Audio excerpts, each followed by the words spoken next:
Well, this is extremely concerning because a worldwide outage from Amazon Web Services has millions of people and businesses absolutely panicking, and for good reason. We don't know how much we rely on these things until they go down. But look at this. It says Amazon Web Services outage hits major websites. What we know so far as recovery begins. Now, as I'm recording this, they've already figured out the problem, started to remedy the situation, and things are going back to normal. But here's the issue. There are still some delays. I went to Bloomberg this morning as I'm making this video, during this video, and I was trying to pull up some articles. Every time I pulled up an article, the website crashed. It just crashed. So I can't show you those articles. I also, before doing this video, was planning on doing some trading. Well, certain apps are working, others aren't. For instance, Robinhood was delayed. Also, Webull was delayed. So if I wanted to trade, I had to go and use a different brokerage. That obviously impacts traders or, well, part of my business. But here's the thing. This is just the beginning. One of the things, and I'm not saying this is happening, but one of the things many experts are concerned with is we rely here in the United States, or really abroad as well, we rely so much on some of these services that if one goes down for whatever reason, remember Microsoft experienced this a while back, and people panicked. They freaked out because their entire livelihood was in these services. But let me play you this. Listen to this really quick. Many Americans are waking up to massive internet outage impacting major websites, major apps, gaming platforms, including Amazon, AT&T. Just look at this list. Delta Airlines, Disney Plus, Facebook, Hulu, Snapchat, United Airlines, Venmo. More than even what you're talking, than I'm even mentioning there. At the center of this is Amazon Web Services, that major provider of cloud services for all sorts of companies. AWS says now it has identified the root cause and also saying this, that we continue to observe recovery across most of the affected AWS services. We continue to work towards full resolution and will provide updates as we have more information to share. Okay. We'll listen a little bit more of that in just a moment.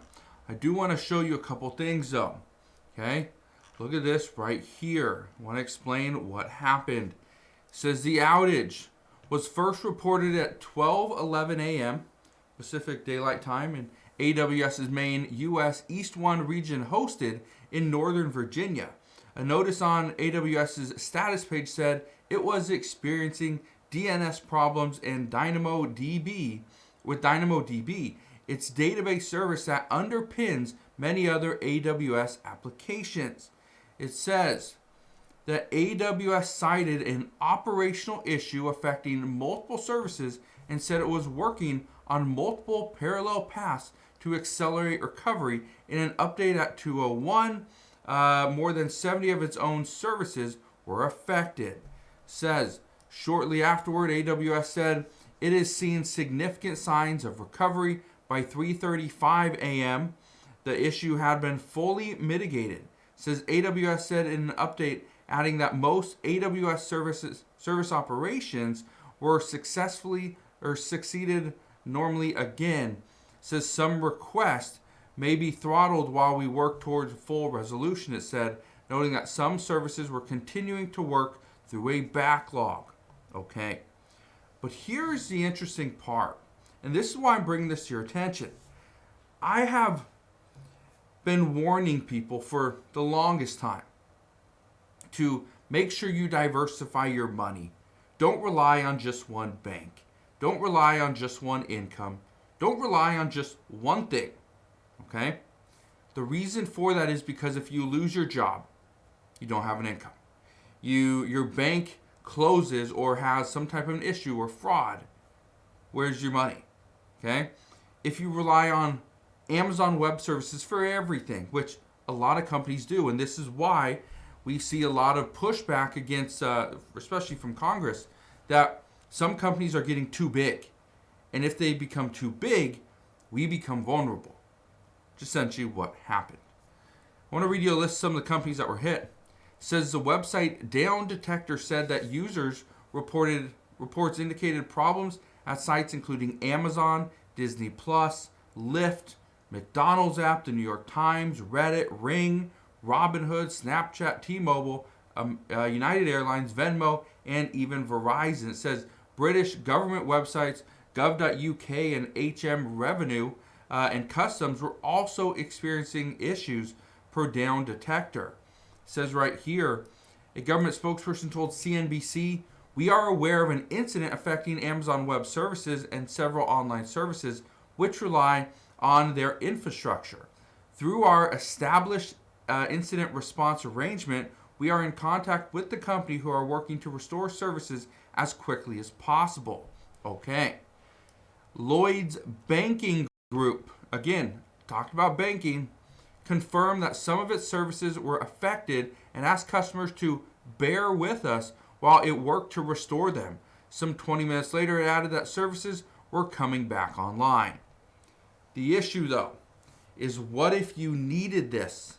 Okay? For instance, what if, okay, just a what if you were trying to get somewhere and you're using your Lyft app? That's the only one you have. You don't have Uber. You don't have anything else. You only have Lyft.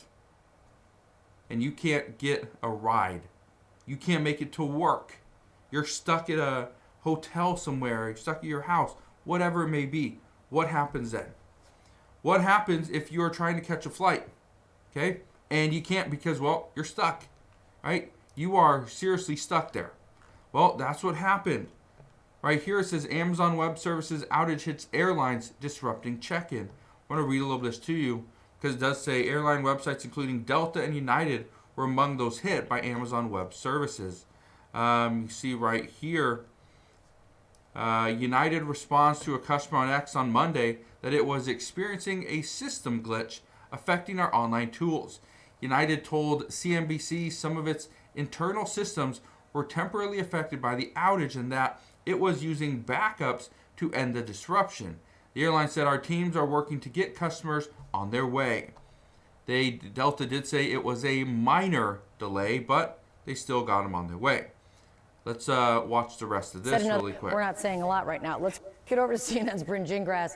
I started noticing this morning on multiple levels as it was unfolding. What's happening? Yeah, and that's basically it, right? So they connect the business to us, the consumer, through apps on your phone. So if you're waking up, you're tapping on an app, you're like, how come it's not working? Exactly. This is likely the problem. You're getting like the ring of death. Yeah, the ring of death. Exactly. They're actually saying, please submit to technical issues. Keep doing that, even though we're not answering them right now, or we are trying to get to them. There's basically a huge backlog.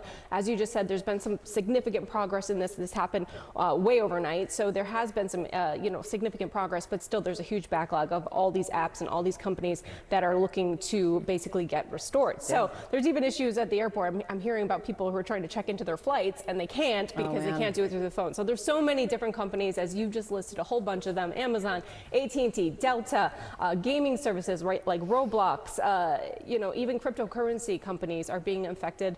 Coinbase essentially saying, don't worry, your money is safe. Yeah.